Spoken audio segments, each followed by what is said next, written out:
Okay, again, it's called You Are Special by Max Lucado. The Wemmicks were small wooden people. All of the wooden people were carved by a woodworker named Eli. His workshop sat on a hill overlooking their village. Each Wemmick was different. Some had big noses, others had large eyes, some were tall and others were short. Some wore hats, others wore coats, but all were made by the same carver, and all lived in the village. And all day, every day, the Wemmicks did the same thing. They gave each other stickers. Each Wemmick had a box of golden star stickers and a box of gray dot stickers. Up and down the streets, all over the city, people spent their days sticking stars or dots on one another. The pretty ones, those with smooth wood and fine paint, always got stars. But if the wood was rough or the paint chipped, the Wemmicks gave dots. The talented ones got stars too. Some could lift big sticks high above their heads or jump over tall boxes. Still others knew big words or could sing pretty songs. Everyone gave them stars. Some Wemmicks had stars all over them. Every time they got a star, it made them feel so good. It made them want to do something else and get another star. Others, though, could do little, and they got dots. Punchinello was one of these. He tried to jump high like the others, but he always fell. And when he fell, the others would gather around and give him dots. Sometimes when he fell, his wood got scratched, so the people would give him more dots. Then when he would try to explain why he fell, he would say something silly, and the Wemmicks would give him more dots. After a while, he had so many dots that he didn't want to go outside. He was afraid he would do something dumb, such as forget his hat or step in the water, and then people would give him another dot. In fact, he had so many gray dots that some people would come up and give him one for no reason at all. He deserves lots of dots, the wooden people would agree with one another. He's not a good wooden person. After a while, Punchinello believed them. I'm not a good Wemmick, he would say. The few times he went outside, he hung around other Wemmicks who had a lot of dots. He felt better around them. One day, he met a Wemmick who was unlike any he'd ever met. She had no dots or stars. She was just wooden. Her name was Lucia. It wasn't that people didn't try to give her stickers. It's just that the stickers didn't stick. Some of the Wemmicks admired Lucia for having no dots, so they would run up and give her a star. But it would fall off. Others would look down on her for having no stars, so they would give her a dot. But it wouldn't stay either. That's the way I want to be, thought Punchinello. I don't want anyone's marks. So he asked the stickerless Wemmick how she did it. It's easy, Lucia replied. Every day, I go see Eli. Eli? Yes, Eli, the wood carver.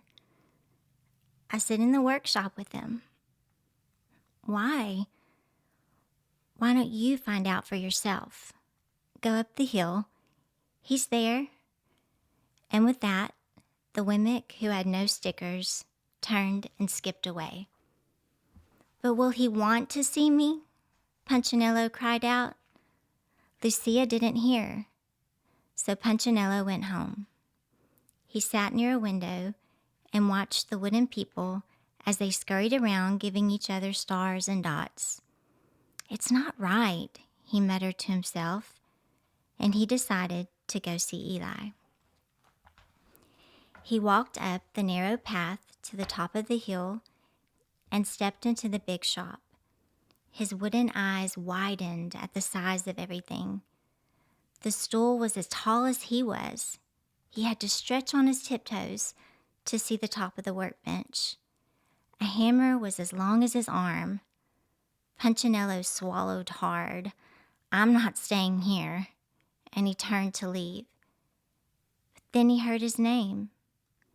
"Punchinello?" The voice was deep and strong.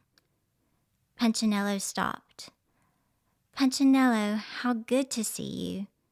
Come and let me have a look at you." Punchinello turned slowly and looked at the large, bearded craftsman. "You know my name?" the little Wemmick asked. "Of course I do. I made you." Eli stooped down and picked him up and set him on the bench. The maker spoke thoughtfully as he looked at the gray dots. "Looks like you've been given some bad marks." "I didn't mean to, Eli. I really tried hard." "Oh, you don't have to defend yourself to me, child. I don't care what the other Wemmicks think." "You don't?" "No, and you shouldn't either. Who are they to give stars or dots? They're Wemmicks, just like you. What they think doesn't matter, Punchinello. All that matters is what I think. And I think you're pretty special." Punchinello laughed. "Me? Special? Why? I can't walk fast. I can't jump. My paint is peeling. Why do I matter to you?"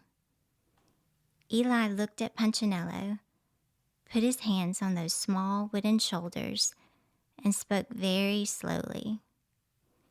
"Because you're mine. That's why you matter to me." Punchinello had never had anyone look at him like this, much less his maker.